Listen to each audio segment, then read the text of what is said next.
Have you ever wondered what happens when someone gets too much power way too quickly? Throughout history, we've seen leaders rise and fall, and sometimes cause utter chaos, simply because they weren't ready for the weight of the throne. Japan's history, oh, it's full of them. Let's dive into the stories of 3 shoguns who got a taste of power too soon. And let's just say, it didn't always end well. Buckle up, because this is going to be a wild ride.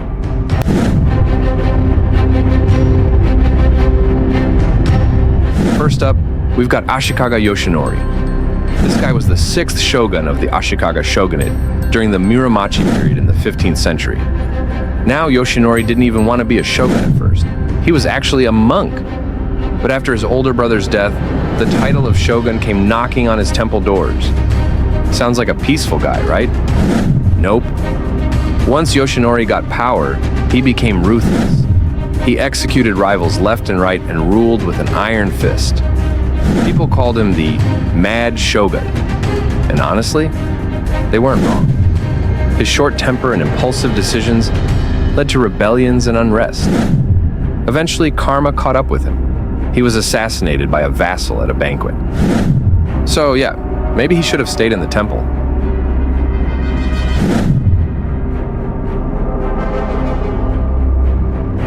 Next, let's rewind to the Kamakura period and meet Minamoto no Sanetomo, the 3rd shogun of the Kamakura shogunate. Sanetomo became shogun at just 12 years old. Let me repeat that. 12 years old.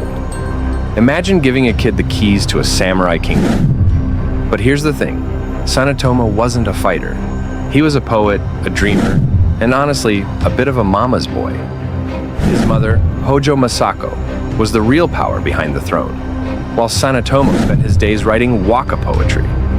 Now, don't get me wrong, his poems were beautiful, but his lack of political skill made him an easy target. His own nephew assassinated him on the steps of Tsurugaoka Hachimangu Shrine. And just like that, the Kamakura shogunate lost its poet shogun. If only he'd been left to his poetry.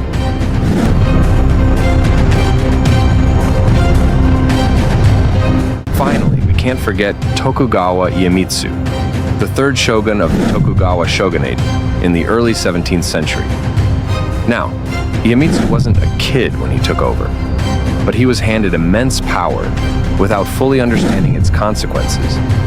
Iemitsu was all about control. He imposed the Sakoku, closed country policy, isolating Japan from the world for over 200 years. And while this policy brought stability, it also stifled progress and innovation. But that's not all. Iemitsu's paranoia led him to crack down on Christians in Japan. He saw them as a threat to his rule and orchestrated brutal persecutions. Thousands were tortured and killed under his orders. Talk about a guy who let power go to his head. While Iemitsu's rule helped solidify Tokugawa dominance, it also left a legacy of fear and repression, a textbook example of power wielded too soon. So there you have it. 3 shoguns who got way too much power before they were ready for it. From Yoshinori's ruthless reign to Sanetomo's poetic tragedy and Iemitsu's iron-fisted control, each one shows us just how complicated history can be. But now, I want to hear from you. Which of these stories shocked you the most? Or do you think there's another leader who should have made the list? Drop your thoughts in the comments, and let's keep the conversation going. And hey, if you enjoyed this dive into Japan's history, give this video a thumbs up, subscribe, and hit that notification bell so you never miss an upload. Thanks for watching, and I'll see you in the next one.